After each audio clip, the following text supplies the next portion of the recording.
Nice to meet you. Hey mate, nice to meet you. How's it going? You right? I'm good, thank you very much. Nice timing today. Yeah, good timing. 2:30. Yeah, that was a perfect timing. Do you know the joke? No? Like 2:30? 2:30? Oh yeah, they said it exactly the same. Sorry, I don't get it, but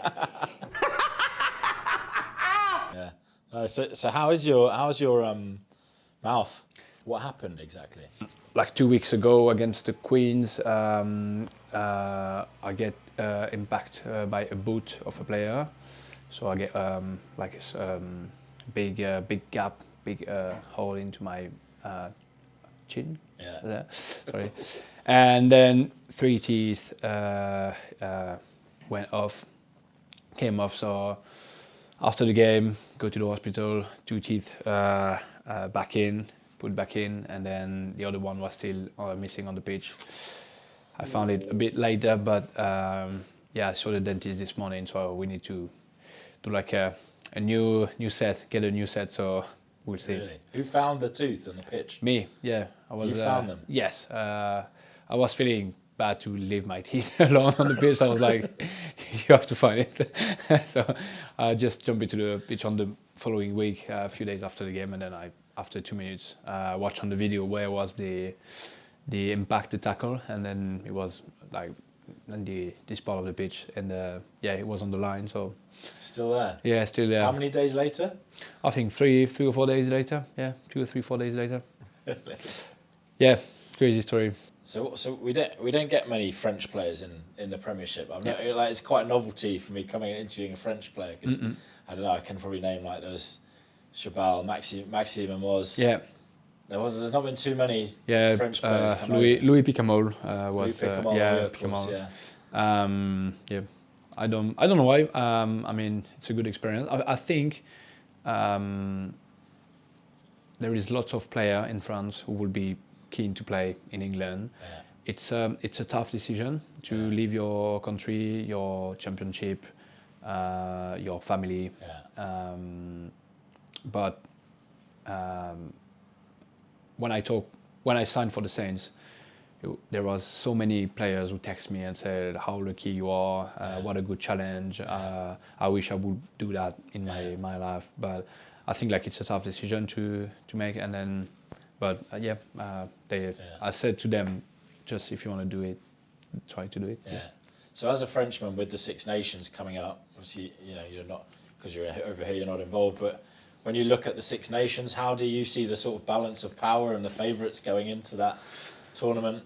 I think it's going to be probably one of the most competitive Six Nations from the last few years.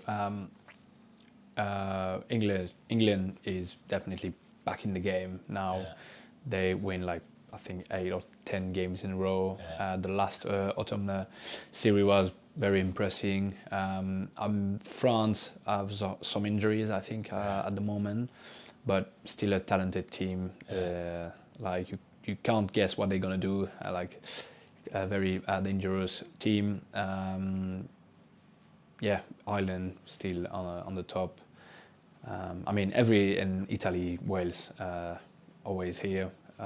Brave team, try to do and then can make a surprise in any game. So it's very interesting, and looking forward to see who's going to win this. And Scotland, Scotland, but yeah. Do you think people are a bit more wary of England now then?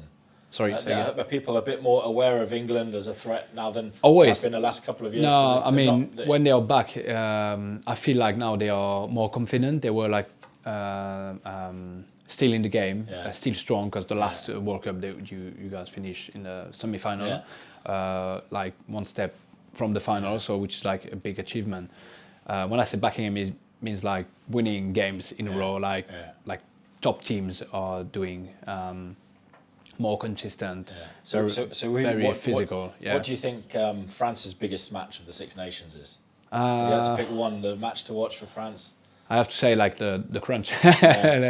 Because in the past, France-Ireland has been the biggest game, but now it seems to have been a bit of a it's like a good game. France against England, always competitive. I mean, like I said, it's going to be probably one of the most competitive Six Nations from the last few years. Yeah. And as a Frenchman, as a French perspective, you still the South Africa is much further ahead of everyone. Yeah. Do you still see it that way? Yeah, they were impressive. Like they score 40 points against every team they play on the Autumn Nation series. So they are very impressive, very strong.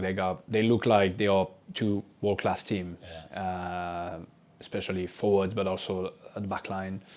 New generation is coming too, very impressive, and they try to do something new every time. So it's going to be a tough game, but you're always aware about anything could happen with them. So yeah, they are, I think, the best team at the moment. Yeah, they've got a good number 10 as well, haven't they? Yeah.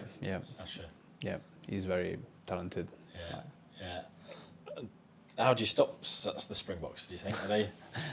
I didn't play against them, so it was easy to say in front of my TV in my sofa. But I don't know. Like it's like this is also the beauty of rugby.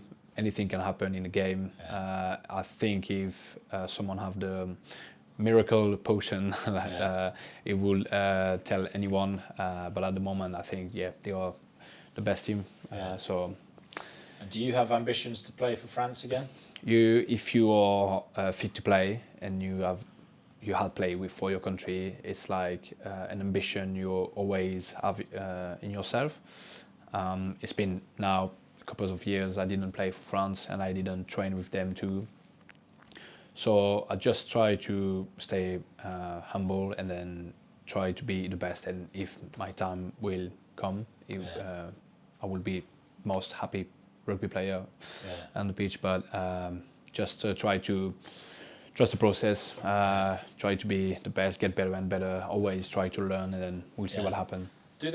Is there rules that can you play in England and still be picked for France? I'm not quite sure what. I don't know. Because in England it's very clear that if you move abroad. I don't know if there is any rule on that. I knew when Louis Picamol was a Saints player, he get picked by France at this time, but I don't know now if there is any different rule because all the French players are playing in France, so I don't know if there is like a possibility or not.